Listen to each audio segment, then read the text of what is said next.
Estación de radiofrecuencia modulada 91.7 presenta su ciclo La Oveja Eléctrica con Hernán Bergamaschi. Recuerdos, androides, sueños, ilusiones, el presente, lo real, la historia, la filosofía. La Oveja Eléctrica con Hernán Bergamaschi.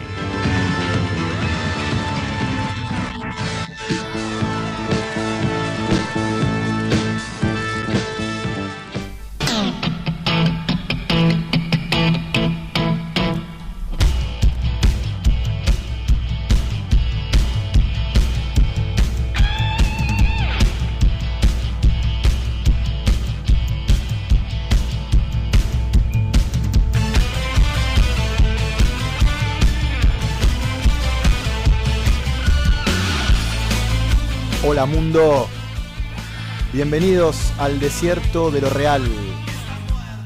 Esto es y esto soy, La Oveja Eléctrica. Por la mejor radio del condado, 91.7 KLA. Mi nombre es Hernán Bergamaschi y durante una horita vamos a analizar juntos y pensar el mundo contemporáneo.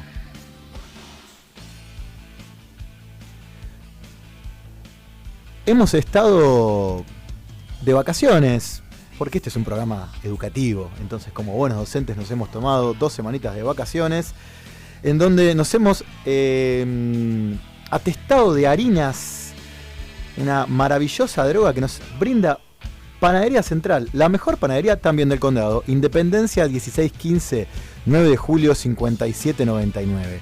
Hoy arrancamos un poquito más tarde porque Nahuel estaba comiéndose unos sándwiches de miga en la panadería y bueno, el tipo entró y dijo la oveja eléctrica y bueno, se llevó una gran sorpresa. Y si ustedes dicen la oveja eléctrica en Panadería Central, se van a llevar también una gran sorpresa.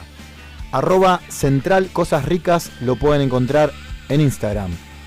Y si se quieren comunicar con nosotros, 2236-058877 nuestro WhatsApp, @Radio KLA nuestro Instagram y @Hernán Bergamaschi mi Instagram. Y ahí nos pueden decir lo que a ustedes se les ocurra. Después nosotros vemos si lo leemos o no.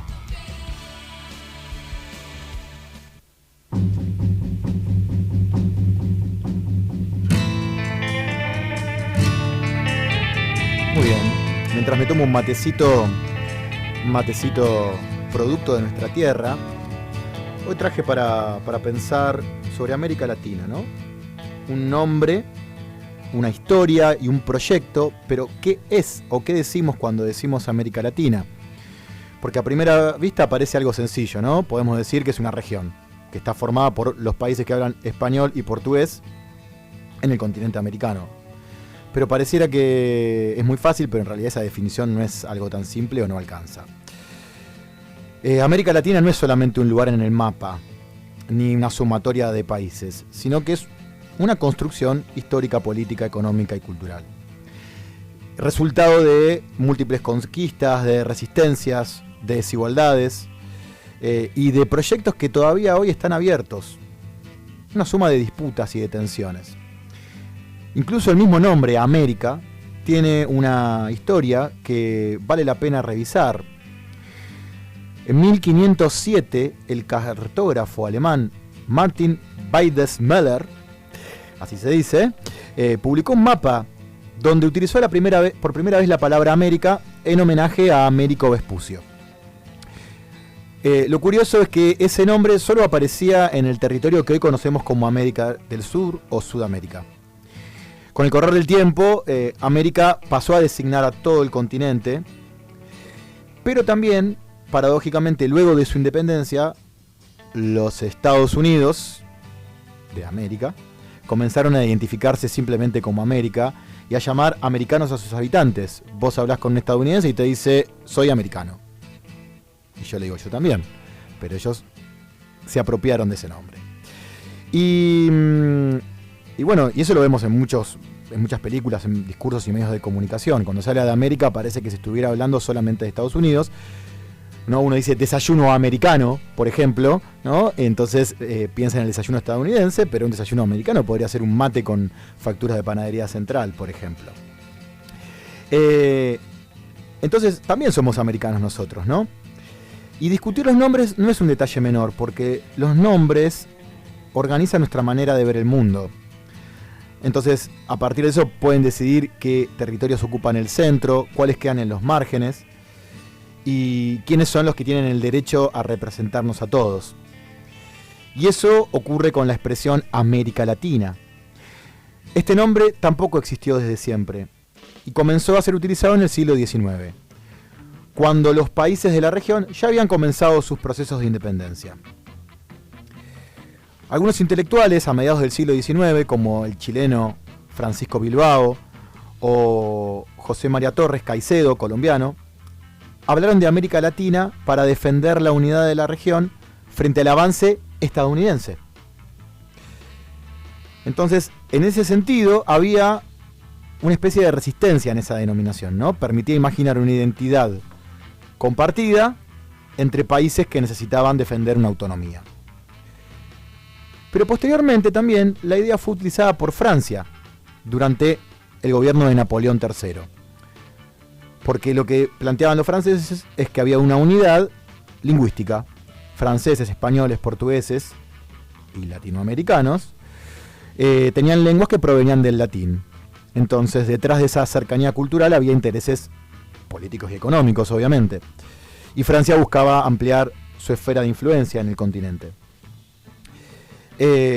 Por tanto, fíjense la contradicción, ¿no? Por un lado, América Latina sirve para reclamar unidad y autonomía, si pensamos en Caicedo y Torres, pero también fue impulsado por una potencia europea interesada en intervenir en la región, como Francia. Entonces, ¿cuáles son los países que componen América Latina? Bueno, si lo pensamos en términos generales, pensamos en países de América del Sur y de América Central, que hablan español y portugués. Ahora, también nos encontramos con Puerto Rico, por ejemplo, que no es un estado independiente. Entonces, ahí vemos que estos territorios no comparten todas las lenguas derivadas del latín, porque hay procesos históricos diferentes también, en el sentido, lenguas diferentes, pero al mismo tiempo hay algunas semejanzas. ¿Cuáles son las semejanzas? Son territorios o fueron territorios colonizados, principalmente por España y Portugal. La gran mayoría consiguieron su independencia durante el siglo XIX y también tuvieron que construir sus estados en sociedades profundamente desiguales. Ahora, esa historia compartida no significa que todos los países sean iguales, ¿no? América Latina es una región enormemente diversa. Las historias de Brasil y de México no son las mismas, y tampoco son las mismas las de los países andinos que las del Río de la Plata, ni las experiencias de las grandes ciudades y de las comunidades rurales. Por eso, cuando se habla de unidad latinoamericana, hay que hacerlo, pero hay que tener en cuenta esas diferencias. Y también tenemos que hablar de la conquista europea, porque desde finales del siglo XV los territorios americanos fueron incorporados al mundo occidental de una manera violenta. Y esa incorporación, obviamente que fue una coacción, no hubo una decisión o una negociación con los pueblos que habitaban el continente. Se produjo mediante guerras, mediante apropiación, expropiación económica, imposición religiosa, la desaparición y destrucción de numerosas formas de organización política y cultural. Entonces, la conquista también fue fundamental para entender América Latina y para el crecimiento de Europa. Y hay que entender también que aquí América Latina queda ubicada en una posición periférica dentro de la economía mundial. ¿Por qué? Porque le va a aportar constantemente sus riquezas, sus materias primas, al centro, que en ese momento era Europa. Durante siglos exportamos plata, azúcar, café, carne, cereales, petróleo, cobre, soja, y a cambio, en esa división internacional del trabajo, importamos productos manufacturados. Ahora, hoy pareciera ser que un poco continúa en algunas regiones, en otras no tanto, pero el problema no sería producir materias primas, sino depender de esos pocos productos. depender del precio internacional, depender de la demanda, depender justamente de un solo cliente. Y eso genera justamente dependencia. Y la dependencia también influye en la organización interna de nuestras sociedades. Y es una condición de Latinoamérica. A lo largo de toda la historia de Latinoamérica, pequeños grupos concentraron la tierra, la riqueza y el poder político. Y amplios sectores de la población quedaron excluidos. Si bien las independencias terminaron con una dominación política de ciertas metrópolis, no eliminaron las desigualdades de las colonias, algunas se profundizaron, otras se diversificaron. Y si bien las leyes y las nuevas constituciones proclamaban la igualdad, encontramos que mujeres, pueblos originarios, esclavos, trabajadores rurales y clases populares permanecieron excluidos. Las élites latinoamericanas adoptaron con frecuencia el lema orden y progreso, porque pensaban que modernizar las sociedades significaba imponer el orden, atraer inversiones extranjeras y copiar los modelos europeos. Ahora, ese orden y ese progreso, ¿para quién y para quiénes? En muchos casos ese progreso significó el enriquecimiento de una minoría, la concentración de la tierra y la expulsión de comunidades originarias.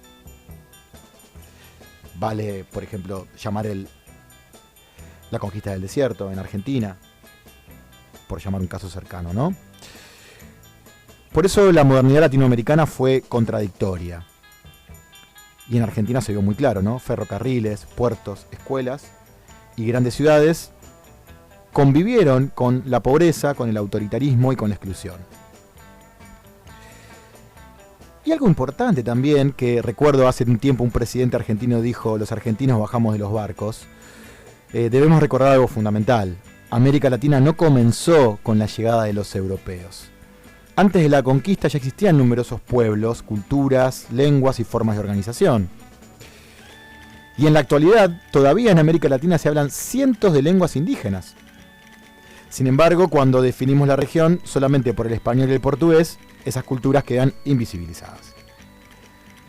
Por eso, algunos pueblos y movimientos indígenas utilizan el nombre Avia Yala o Avshayala para referirse al continente. Esa expresión proviene de la lengua del pueblo Guna y puede traducirse como tierra de vida, tierra en plena madurez, pero también es una acepción de un pueblo, no de todos los pueblos, ¿no? Entonces, de vuelta, ¿qué es América Latina? Es una región marcada por la colonización, pero también por la resistencia, por la dependencia económica, pero también por los intentos de construir autonomía, por profundas desigualdades, pero también por innumerables luchas por la justicia social. Es indígena, es africana, es europea, es mestiza y es migrante, es rural y es urbana. Habla español y portugués, por supuesto, pero también guaraní, quechua, aymara, náhuatl y cientos de lenguas más. No existe una esencia latinoamericana que permanezca siempre igual. Nuestra identidad se construye mediante conflictos, memorias, mezclas y proyectos colectivos. Tal vez América Latina no sea solamente una región que ya existe. Tal vez sea también una tarea pendiente. Reconocer nuestra diversidad, construir sociedades más igualitarias y escuchar durante siglos las voces que fueron silenciadas. América Latina, entonces, no es solo un lugar en el mapa. Es un nombre disputado, un espacio de resistencia y un proyecto que todavía continúa en construcción.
Estás escuchando La Oveja Eléctrica por el aire de la KLA.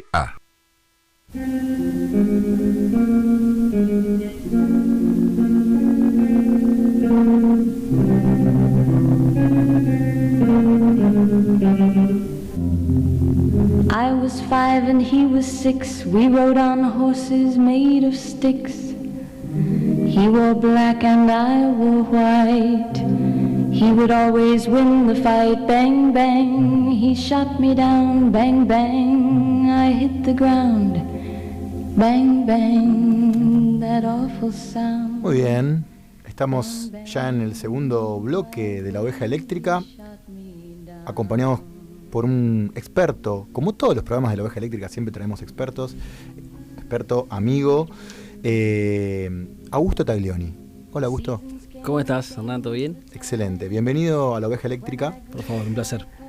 Augusto Taglioni es periodista especializado en política internacional, editor de internacionales de la política online para sus redacciones en América Latina, México y Paraguay. Y es autor del libro ¿Quién gobierna Brasil?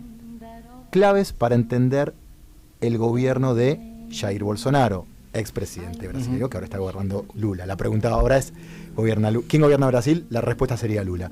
Augusto, ¿qué es Brasil para América Latina y qué es Brasil para el mundo? Bueno, Brasil es uno de las potencias emergentes más importantes de las últimas décadas. Claramente es lo que se denomina un país sistémicamente relevante, ¿no? ¿Cuál es la condición para formar parte del G20, por ejemplo? Bueno, tiene que ser un país sistémicamente relevante, sobre todo en sus regiones.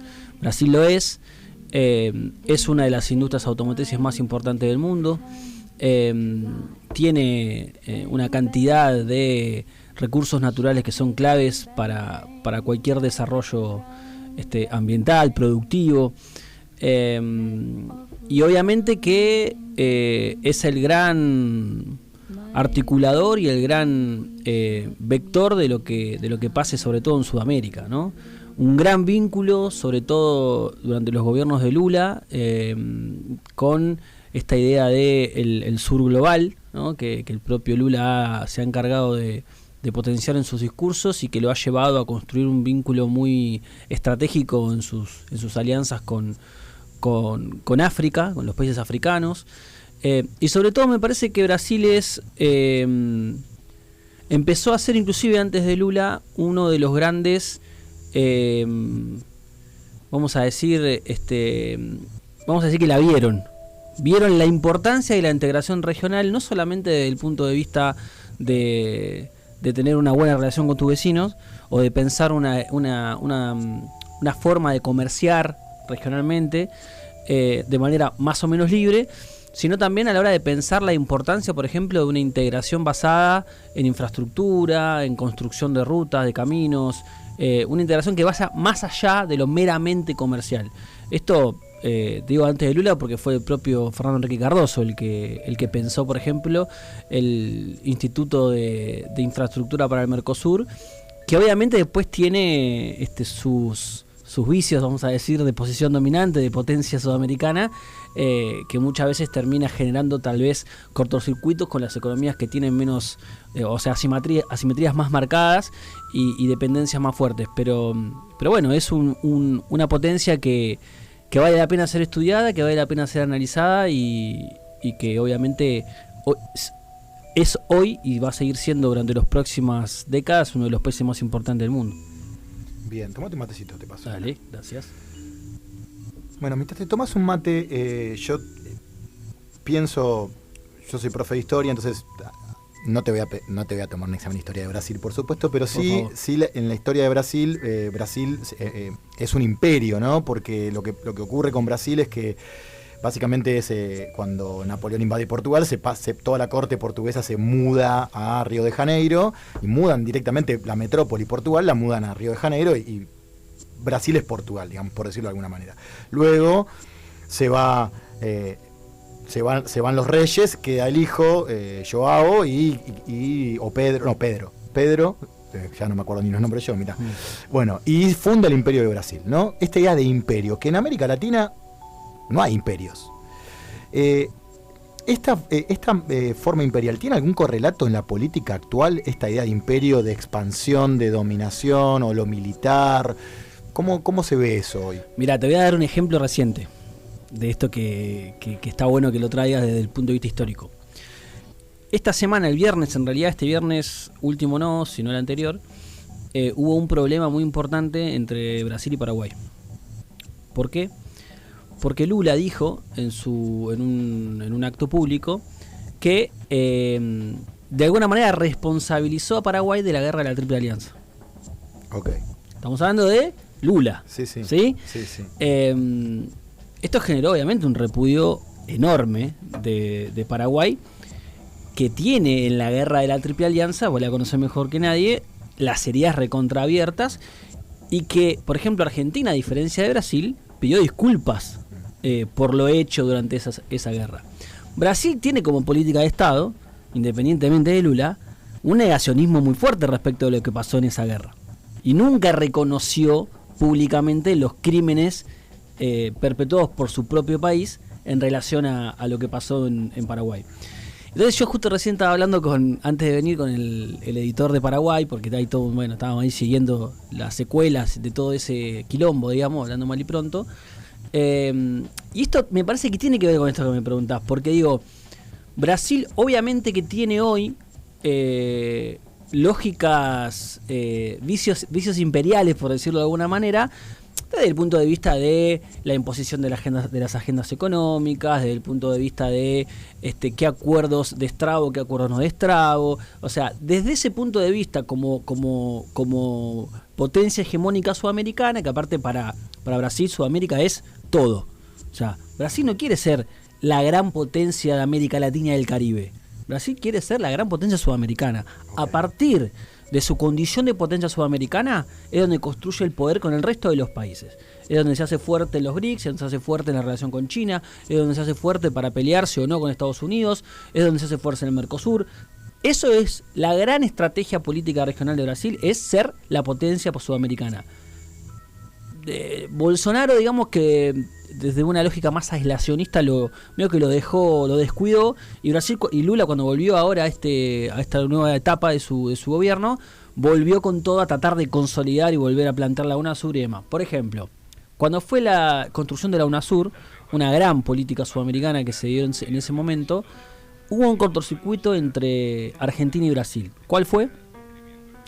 La creación de un banco suramericano, del banco de la UNASUR, digamos, ¿no? Que tenía todo arreglado. Y el que no terminaba de poner el gancho era Brasil. ¿Por qué? Porque Brasil tiene el banco de desarrollo, el Banades, que es el banco de desarrollo propio. Y a partir del banco de desarrollo propio es donde logra articular las grandes políticas financieras, económicas y comerciales de Sudamérica. Entonces, digamos, con todo esto que te estoy diciendo, que tiene que ver con cuestiones históricas, relaciones comerciales, una visión hegemónica de lo sudamericano, te respondo la pregunta de, bueno, ¿hay todavía una lógica en el pensamiento político, en los profesionales de la diplomacia brasileña y en las miradas estratégicas, una mirada claramente de potencia hegemónica que tiene para mí ciertos resabios, digamos, de aquella lógica imperial, ¿no? que vos mencionabas? Bien. Bueno, tengo muchas preguntas que me van surgiendo a partir de escucharte, ¿no? Pero vamos primero ahí de lo regional e internacional a después un poco más a lo local, o hablar un poco de la relación Argentina-Brasil y algunas cosas internas de Brasil. Pero vos hablabas de los BRICS. Si tuviésemos que caracterizar qué son los BRICS, ¿qué me dirías? Y ¿cómo se da esa incorporación de Brasil a los BRICS? O si Brasil es socio fundador, ¿cómo surge eso? ¿Y cuál es el objetivo? Bueno, Brasil es uno de los socios fundadores del BRICS, que antes era BRIC. Era Brasil, Rusia, China y la India. Después se suma Sudáfrica. Los BRICS pasaron por 3 etapas. La primera etapa era una etapa de, vamos a decir, una mirada mucho más financiera global, en donde los BRICS se pensó como la necesidad de pensar una estrategia financiera que pueda contener a todos aquellos países que no estaban dentro de la órbita del G7, ¿no? De las potencias centrales, de las históricas potencias, ¿no? Estados Unidos, Canadá, las potencias europeas, Japón, ¿no? Que era como las potencias de la década, las economías centrales de la década del 90 para adelante. Entonces esa primera etapa se piensa, inclusive el gran ideólogo de los BRICS es ahora no me acuerdo el nombre, pero es un inglés que lo pensó desde esa lógica, una lógica más financiera, del misma lógica que se pensó el G20. ¿Por qué se piensa el G20? Para ampliar el nivel, para sumar a una lógica centralizada las economías emergentes que tenían no solamente crecimiento económico, sino aumento de su población y demás. Esa es una primera etapa. La segunda etapa es donde empieza a jugar el factor China. El factor China ya no como potencia emergente, sino como la gran potencia hegemónica que viene a disputar el liderazgo global a Estados Unidos, ¿no? Entonces ahí se piensa con una infraestructura un poquito más, vamos a decir, perfeccionada, vinculada con, por ejemplo, la idea de generar un banco de desarrollo propio, de generar un sistema de préstamos propios, que lo que de alguna manera buscaba ahí es construir una arquitectura financiera global que le dispute a las viejas instituciones de Bretton Woods, ¿no? Fondo Monetario, Banco Mundial. Bien. Esa es la segunda etapa, donde tiene a China como la gran inyección económica de todo eso. Okay. Y ahora estamos en una etapa en donde los BRICS decidieron generar una política de ampliación mucho más grande, ¿no? Donde vos tenés hoy BRICS Plus, que lo tenés a Irán, lo tenés a Arabia Saudita, lo tenías a Argentina hasta que Milei decidió irse. No sé si está, bueno, no me acuerdo ahora quién más está, pero digo, hay muchos países, creo que son, ahora de los 5 que estábamos hablando, hay 6 o 7 más, okay. Que son estas economías que van creciendo, sobre todo sudeste asiático y demás. Bien, recuerdo en un momento, pero mucho antes, yo creo que es cuando estás hablando de la segunda, o tal vez entre la segunda y la primera etapa de los BRICS, el gobierno de Cristina Kirchner, que en un momento se hablaba del BRICSA, Claro. que Argentina estaba muy cerca de sumarse a los BRICS, que estaba ahí como al bloque, o había una serie de acuerdos. Bueno, eso de los BRICSA, me acuerdo la campaña de Scioli 2015, Scioli en ese momento candidato del peronismo, ¿no? Del Frente para la Victoria, no el dirigente embajador en Brasil, muy importante también. Claro, no el dirigente de libertario que tenemos hoy. Lo invitan a Lula. Lula no estaba en la presidencia era Dilma, pero Lula viene invitado a un acto, Florencio Varela, bueno, por ahí. Y ahí es donde Cristina le dice públicamente que Brasil tiene que acompañar y tiene que ayudar a la Argentina para ingresar a los BRICS. Obviamente que eso cayó en la nada porque en el 2015 el kirchnerismo pierde las elecciones contra Macri. Macri no tenía una mirada al menos no enfáticamente, de sumarse a los BRICS, sino de tener una alianza más cercana a los Estados Unidos. Y obviamente en el 2016 la destituyen a Dilma Rousseff y el proyecto político del PT también cae como en una crisis. De todas maneras, Bolsonaro mantuvo su posición dentro de los BRICS, y eso de alguna manera se reactiva no por voluntad de Brasil, sino por voluntad de China, que es quien termina siendo el artífice del ingreso de Argentina a los BRICS en aquella cumbre en Sudáfrica, creo que fue en el año 2022, si no me falla la memoria, 22-23, en donde se formaliza el ingreso de Argentina a los BRICS durante el gobierno de Alberto Fernández. Siempre estuvo dentro de la mirada de China más que de Brasil, porque insisto, hay recelos, ¿entendés? O sea, hay como una cosa porque obviamente en la narrativa somos todos hermanos latinoamericanos y qué sé yo, pero después tenés como una cosa medio de disputa, ¿viste? Bueno, en ese momento Cristina tenía esa mirada de la cual yo coincido, de que había que sumarse a los BRICS como parte de un proyecto global mucho más amplio de los proyectos que por ahí cierto sector de la política argentina estaba planteando. Pero bueno, eso quedó en suspenso, digamos. Quedó en suspenso y terminó concretándose en el 2022. Bien. Seguimos, o sea, más allá de la política de Milei, ¿cuál es nuestra situación actual ahora? ¿Con Brasil? Sí. ¿Con Brasil o con los BRICS, digamos? No, con los BRICS nos fuimos. Ya está. No. Asumió Milei decidió abandonar ese espacio para enfocar su relación con Estados Unidos y sobre todo con el trumpismo, que es mucho más acotado, digamos. Y la relación con Brasil es una relación que tiene una diplomacia presidencial congelada, diría yo. Eso hay que decir también. Yo creo que Milei, el fenómeno Milei-Lula termina de congelar, o todo lo contrario, de explotar, digamos, el vínculo con todo lo que ha pasado recientemente, que después si querés lo charlamos. Hay obviamente una dinámica de relaciones que tiene que ver con lo energético, que tiene que ver con lo comercial, con lo financiero, con la venta y compra de bienes y demás, que eso obviamente no se interrumpe, pero está claro que la diplomacia presidencial está congelada, está frenada. Lamentablemente eso comienza cuando, porque mirá, parece que fue hace 10 años, hace 1000 años, pero fue hace 10 años nada más. Macri, cuando gana la elección, ¿sabes cuál es el primer país que va a visitar? ¿Y con quién se reúne? El primer jefe de Estado con el que se reúne Macri, Mauricio Macri. No, pero creo que hay una tradición que siempre el presidente argentino va a visitar Uruguay, pero no sé si Brasil. ¿Brasil fue? Mirá, no sabía. Macri fue el primer viaje que hace Macri al ganar la presidencia es ir a Brasil y a reunirse con Dilma Rousseff. Estaba Dilma, bien, ¿sí? Espectacular. Después fue el primer gobierno que reconoció a Michel Temer como presidente legítimo cuando la destituyeron a Dilma, claro, ¿no? Digamos, con todo lo problemático que tuvo ese proceso. Pero a lo que voy es, se mantuvo ahí una tradición de vínculos bilaterales que históricamente se llevaron adelante. Esto empieza a romperse a partir del 2018-19, más que romperse, a ponerse en crisis. Sí, a ponerse en crisis. Cuando Alberto Fernández va a visitar a Lula a la cárcel, siendo candidato a la presidencia del peronismo, estando Bolsonaro en el gobierno.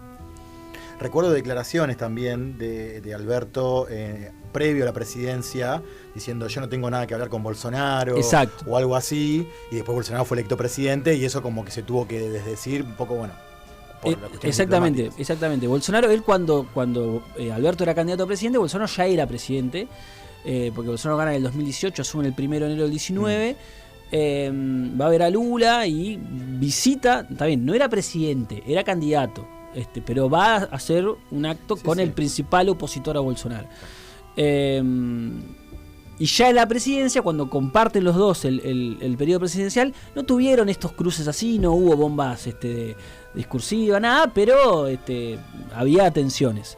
Se termina de romper todo con Milei. Cuando Milei asume la presidencia de Argentina, lo invita a Bolsonaro como presidente, como si fuera, como era expresidente. Bolsonaro había perdido con Lula en el medio de un despelote tremendo, con la toma de Brasilia, un intento de golpe de Estado. El tipo se había ido prófugo a Estados Unidos, un bardo institucional muy grande. Y Bolsonaro lo sientan con los 8 jefes de Estado que estuvieron presentes en la asunción de Milei.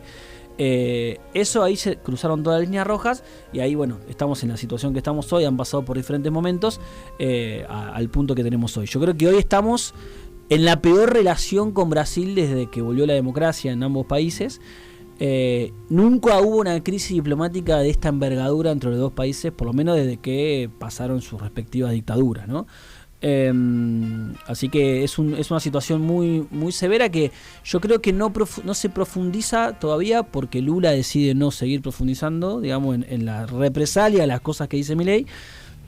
Pero vos hablás con diplomáticos que tienen mucho tiempo laburando en Cancillería, en diferentes sedes diplomáticas, embajadas, etcétera, y están todos sorprendidos por el nivel de escalada que se está teniendo con un país que es un socio tan importante. Bien, tomate.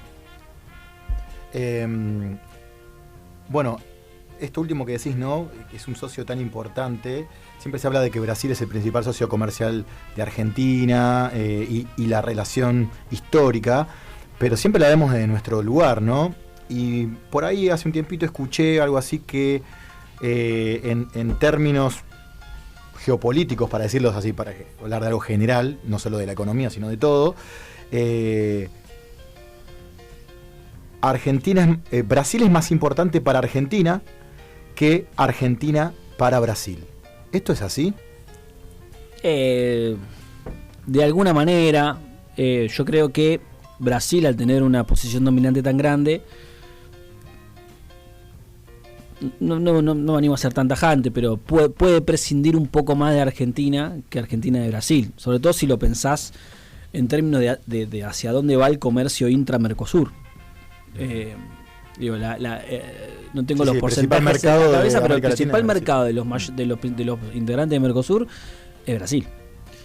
Entonces es una realidad que Brasil, yo creo que igualmente Brasil lo sufre, puede sufrirlo obviamente. Yo creo que la integración regional y el comercio bilateral y el Mercosur como polo de comercio interno y de integración es importante, y Brasil también lo puede sufrir, pero claro, las escalas son distintas. Entonces vos tenés una capacidad de desarrollo económico mucho más grande que te permite por ahí lo que no le vendés a la Argentina, se lo puede vender, no sé, a China o a cualquier otro país.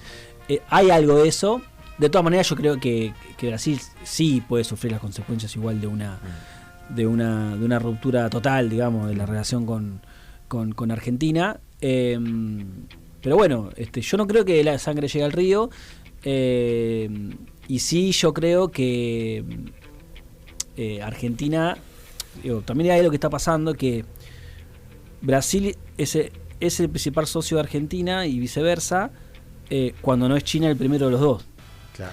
Porque hay algo que está pasando, que es que los países dejan de pensar los beneficios de tener una integración intrarregional con valor agregado que genere trabajo y demás, porque terminan priorizando la venta de materia prima a China. Claro. ¿No? Claro. Y eso a China como principal mercado, pero si no es China es Vietnam, es la India, es Indonesia, es el sudeste asiático. Pero es cortoplacista eso. Eso, digamos, te genera divisas, obviamente, pero no desarrollo. No te genera desarrollo. Y ahí está la gran discusión. Claro. de la integración regional, digamos. Totalmente. No te genera desarrollo, no te genera valor agregado, no te genera puesto de trabajo, y eso está pasando. Claro. Bueno, se vienen elecciones en Brasil. Ahora, me dijiste que vas a estar en septiembre. Sí, el 4 de octubre es la elección, yo voy a llegar el 26 de septiembre. Ok, en octubre. Lula va por la reelección. Sí. Y Bolsonaro hijo. Sí. Tiene varios hijos Bolsonaro. ¿Cuál de los hijos de Bolsonaro es el que es el candidato? Mayor. Okay. Bolsonaro tiene 5 hijos. 3 de los que hacen política hace mucho tiempo. Renan, que es el más chico de los varones, que ahora se está sumando, que es concejal de Río Grande do Sul. Y la hija, una hija más chiquita, que él dijo que lo agarraron débil y por eso tuvo una hija mujer. Bueno. Se vienen las elecciones. Flavio Bolsonaro, el mayor, es el candidato a presidente. Bien, Flavio Bolsonaro versus Lula. Pero vamos un poquito para atrás. ¿Cuánto nos queda, señor director, más o menos? ¿Tenemos? Ok, perfecto. Tenemos unos minutitos. Igual sabemos que también tiene horarios nuestro invitado. Estamos bien. Vos escribiste un libro, ¿Quién gobierna Brasil?, en referencia a Jair Bolsonaro. Sí. Bueno, resumímelo así nomás, si querés. ¿Quién es Bolsonaro? ¿Y cuál es la influencia actual del clan Bolsonaro? Evidentemente la hay, porque su hijo es el principal candidato. Para entender un poco la política interna de Brasil, ¿no? ¿Cómo podemos entenderlo? Bueno, el libro yo lo escribí en 2020, cuando estaba ya en el gobierno Bolsonaro. Me parecía un personaje muy, muy interesante para profundizar, no desde el juzgamiento, desde el rechazo a la figura que puede llegar a generar Bolsonaro, sino desde la comprensión de qué era lo que se estaba planteando en Brasil a partir de su llegada. Bolsonaro siempre fue un diputado o un dirigente que se lo llama en Brasil de bajo clero. Los dirigentes de bajo clero significa aquellos diputados que son marginales, que no tienen ninguna... que van renovando su banca. Es como, a ver, ¿cómo se puede decir? Vamos a poner un ejemplo argentino. ¿Te acordás del diputado Olmedo? Sí. De la campera amarilla. Sí. Bueno, no te digo Lila Lemoine o algunas libertarias, porque tienen un rol, creo yo, más importante en este momento de la Argentina, sí. porque son parte de la bancada oficialista. Bolsonaro nunca fue, siempre fue un marginal total de la política, tomado hasta con humor, consumo irónico. Él siempre tuvo una mirada reaccionaria. Él al llegar a ser capitán del ejército de Brasil, él fue formado en la Academia Aguas Verdes de Río de Janeiro. Arrancó obviamente como cadete y llegó a ser capitán. Después lo echaron porque hizo una rebelión contra los jefes militares porque no le pagaban, porque por la cuestión de sueldo. Mira, un sindicalista militar. Intentó hacer un atentado contra los jefes militares y por eso lo echaron.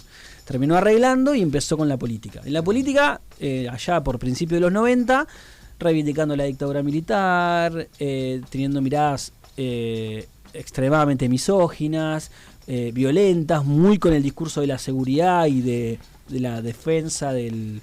Por eso tenía ¿te acordás el gesto inicial de la escopeta, ¿no? O de la pistola? Recuerdo cuando fue el impeachment a Dilma. El impeachment de Dilma no solamente hizo eso, sino que él votó a favor, obviamente, del impeachment y dijo en honor al general Ustra, que era el general que había torturado a Dilma Rousseff cuando en la dictadura ella había estado detenida. Terrible. Entonces, siempre tuvo esa figura de conservadurismo y de pro dictadura, digamos, ¿no? No sé, estoy tratando de pensar un Biondini, poner bueno, y tenía ciertos aspectos nacionalistas en aquella época, al principio de su carrera política. Bueno, lo que termina pasando con Bolsonaro fue renovando, insisto, tiene más años de político, o antes de ser presidente tuvo más años de diputado que de militar, de carrera militar. Entonces, era un político del sistema, marginal, tomado con humor y casi como consumo irónico. Lo que termina pasando es que el impeachment contra Dilma, las acusaciones de corrupción, la operación Lavallato generó un clima de descomposición social, de descontento social, mejor dicho, de hartazgo, y de repente Bolsonaro apareció como una figura subestimada por las encuestas durante toda la previa a la campaña, y terminó comiéndose casi de manera inesperada a toda la derecha tradicional.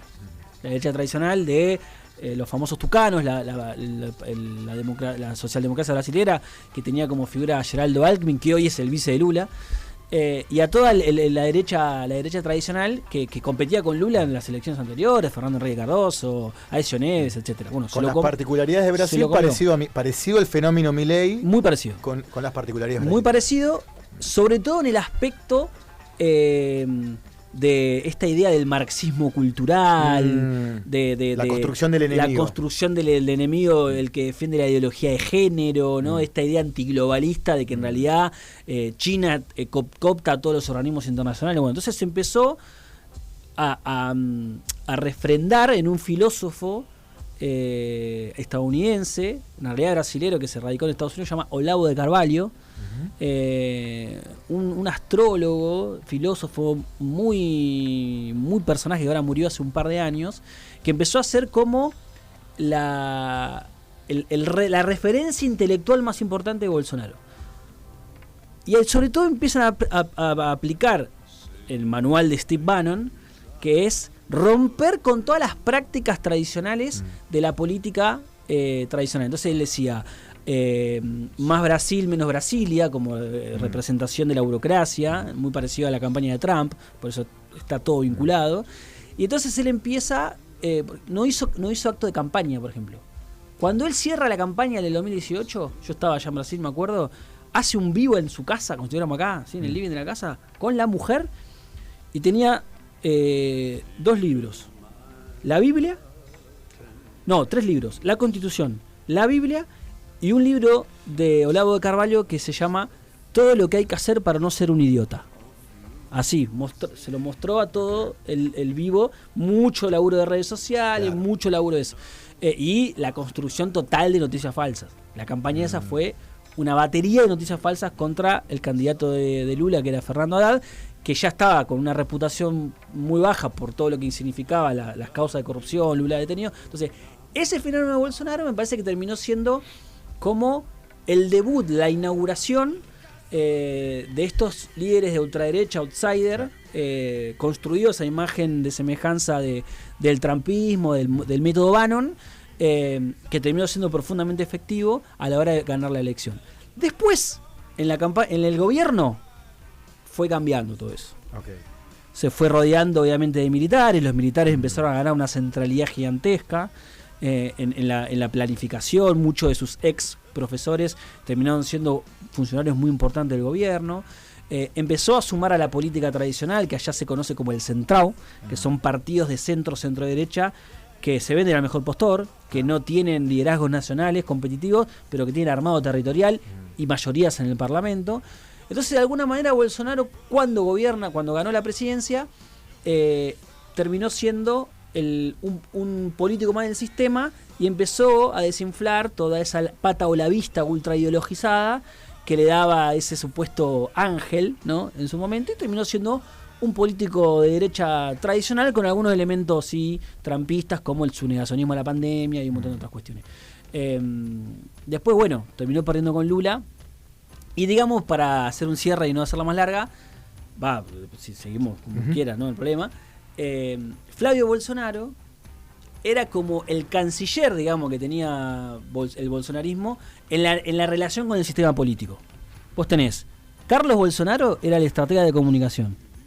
7 mandatos de concejal de Río de Janeiro, nunca fue una sesión a la Asamblea Legislativa, al Consejo Liberante de Río. Él tenía una oficina al lado de la oficina del padre, llamada Gabinete de Odio, Oficina de Odio, una comunicación paralela donde se manejaban redes sociales, streamers, muy parecido a lo que vemos hoy con los gordos de la vida. Eduardo Bolsonaro, que es el ideológico, el trampista, el embajador de Estados Unidos que no pudo ser, porque lo bajó Itamaraty. Y Flavio, que era un hombre más del sistema, vínculos con la política tradicional y con las milicias de Río de Janeiro, que son parte de la base territorial del bolsonarismo en Río, sobre todo. Esa es la figura que Bolsonaro desde la prisión domiciliaria eligió para poder representar a sus intereses. Muy complicado porque no logra unificar a toda la derecha, porque no tiene ángel, porque es un candidato bastante malo, pero que tiene la fuerza social del bolsonarismo que lo pone competitivo. Bien, ahí un poco me respondiste la pregunta final que te iba a hacer, porque el tiempo es tirano. La verdad que te digo, está para hablar 2 horas. Siempre digo lo mismo en todas las entrevistas, tengo que hacer el programa más largo o hacer entrevistas más largas. Pero bueno, es lo que hay. ¿Quién gana? No sé. Ojalá supiera. ¿Cómo están las encuestas hoy en el panorama? ¿Cuál es la tendencia? A ver, yo lo que creo es que va a ser una elección muy, muy disputada. Insisto, Flavio no es un buen candidato, no tiene ángel, es muy malo en la declaración pública. No le sirvió quedarse pegado a Trump por los aranceles, ni tampoco le sirvió este empuje que hizo Milei. En Brasil no cae bien eso. De todas maneras, tiene la base social bolsonarista, que es una fuerza social con mucho empuje, que sobrevive a las situaciones de sus líderes, porque Bolsonaro está preso, pero el bolsonarismo... De hecho, me acuerdo que... Sí, creó un partido, creó una base territorial. Una fuerza social, más que partido, porque Bolsonaro ahora está en el Partido Liberal, pero cuando fue gobierno era del Partido Social Liberal y estuvo toda su presidencia sin partido. O Entonces, sea, tiene una base importante. Es una base social. Una base ¿Qué porcentaje? ¿30% más o menos? Sí, poner que tiene 30, un tercio de... Sobre todo porque hay mucho votante de derecha que antes votaba otra cosa y ahora está con el bolsonarismo. Yo creo que Lula, las encuestas lo van a Lula arriba, depende cuál, ¿no? A veces 5, 6, 7, 8. Algunos hablan de elección que gana en primera vuelta, yo no la veo. Eso te iba a preguntar, ¿hay balotaje en Brasil? Sí, hay balotaje. Solamente Lula ganó la elección, su reelección en 2006 en primera vuelta, que sacó 60 puntos. Yo no creo que hoy sea ese escenario de primera vuelta. Siempre en la previa de cada primera vuelta se dice que Lula va a ganar en primera vuelta. Y yo siempre digo lo mismo. Pero bueno, veremos. Yo creo que Lula ha hecho un muy buen gobierno. Tiene muy buenos números en términos económicos, sociales, de pobreza, etcétera. Mi sensación es que Lula tiene chance de reelegir, pero que va a ser un escenario bastante parecido al del 2022. Muy disputado. Que terminó Lula ganando por 1,5 puntos, digamos. Claro. Yo no me subiría a esta idea de que hay chance de primera vuelta. Me parece que Lula tiene chance de ganar, pero que va a haber más cerca de las elecciones va a haber un crecimiento de Flavio Bolsonaro por todos estos votos por ahí indecisos que no los convence del todo el candidato, pero que van a terminar jugando ahí. Es cierto que a diferencia de la candidatura del padre en 2022, que tenía el gobierno y que tenía a toda la derecha unificada, Flavio está atravesando un montón de problemas. Se peleó con la madrastra, por ejemplo, claro. ¿no? Con la mujer de su padre, con Michelle Bolsonaro. Quieras o no, todo eso influye en la opinión pública muchísimo. Claro. Sí, aparte Michelle es una mujer con mucho carisma, que tiene mucha llegada a los sectores evangélicos populares de Brasil. Fue muy importante en la campaña de Jair en 2022. Entonces, yo creo que esa ruptura le puede costar caro. Y sobre todo en Brasil no cayó bien que él terminó pegado a los aranceles que impuso Trump a su propio gobierno, a su propio país, más que a su propio gobierno. Entonces, bueno, yo creo que tiene algunas dificultades, no termina de despegar, al menos lo que se ve, pero yo creo que más cerca de la fecha vamos a entrar a un escenario de polarización y de disputa mucho más apretada de lo que hoy se parece. Aún así, creo que Lula tiene chance de reelegir. Bien.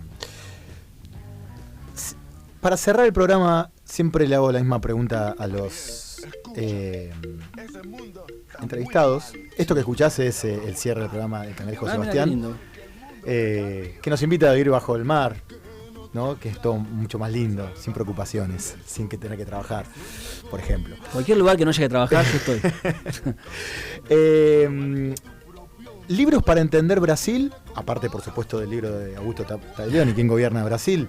Claves para entender el gobierno de Jair Bolsonaro. Para entender Brasil, para entender América Latina, para el público general, ¿alguna recomendación? Bueno, mira, hay un libro que yo lo tengo como cabecera, que a vos te va a gustar, porque tiene mucha historia, que es Brasil, una biografía. Okay. De, mira, lo tengo acá, Lilia Schwartz y Eloísa Starling. Es un libro...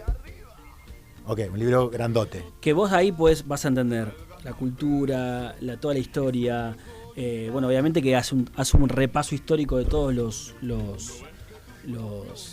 procesos que atravesó, la etapa Getúlio Vargas, el Partido Novo, bueno, todo el proceso histórico brasileño se entiende perfectamente en ese libro, que recomiendo mucho a los que por ahí quieran hacer como una introducción. Otro que me gusta mucho leer es Boris Fausto, que vos lo debes conocer, ¿no? Historiador, hay una historia concisa de Brasil que es muy, muy didáctico y está muy bueno. Después, este no te va a gustar el autor, pero hay que leerlo, Henry Kissinger. Sí, Kissinger, el ex secretario de Estado de Nixon, sí. Un tipo, bueno, cada uno que saque sus conclusiones. ¿Su autobiografía? No, a mí hay dos libros que me encantan, que son China, que el tipo, sabes, el tipo tiene ahí la estrategia de los Estados Unidos, sobre todo de los demócratas, ¿no? Y la importancia que ya él veía de China. A ver, Kissinger fue el que le recomendó a Nixon visitar a Mao. Claro, la diplomacia del ping-pong. Exactamente, en plena tensión entre China y la Unión Soviética. O sea, esa estrategia fue toda de él. Bien. Bueno, y la otra es Orden Político, también de Kissinger, que está muy bueno, que también hace como un mapeo. Después hay otro, qué sé yo, bueno, Abelardo Ramos, Historia de la Nación Latinoamericana, bien, que está bueno. Después, bueno, de Brasil, Juan Macarg, que es un colega muy querido, escribió un libro sobre Lula que lo recomiendo. Juan Manuel Carg. Bueno, espectacular. Hay uno que leo también, que Fukuyama lo leo también. Ok. ¿Cuál? ¿El fin de la historia? No, el fin de la historia sí lo leí. Ese no lo leí. Leí el que leí yo, que está bueno, es Los orígenes del orden político. Okay. Pero por ahí es un poco más académico. Ok, más de teoría política. Es más de teoría política. Sí. Bueno, sí, espectacular. Bueno, Augusto Taglioni estuvo con nosotros en La Oveja Eléctrica, le agradecemos muchísimo, gracias Augusto. Un placer. Un placer escucharte, hablar con vos, y la verdad que está para invitarte otra vez y seguir profundizando, porque me encantó el panorama que me abriste sobre Brasil, país del que uno piensa que sabe mucho pero no sabe nada. Y que todo el tiempo encontrás cosas nuevas y descubrís, sí, es así. 100%. Bueno, gente, esto ha sido La Oveja Eléctrica. Le mandamos un abrazo a nuestros correligionarios y sponsor oficiales, Tosudos Protectores de Panadería Central, Independencia 1615, 9 de julio 5799. Nos vemos la semana próxima. Arrivederci, buena fortuna. Si no te quieres arriesgar, bajo el mar te quedarás, y sin problemas entre burbujas tú vivirás. Bajo el mar hay siempre ritmo en nuestro mundo al natural. La mantarraya tocará, el esturión se unirá. Siempre hay ritmo marino bajo el mar. Oye la flauta, oye el arpa y el contrabajo. Ponle atención, verás las trompetas y el tambor. Disfruta de tu canción. Sí, con la marimba y el violín, las duchas volteando, el otro cantando, sin olvidarlos del espadín. Que empiece la función.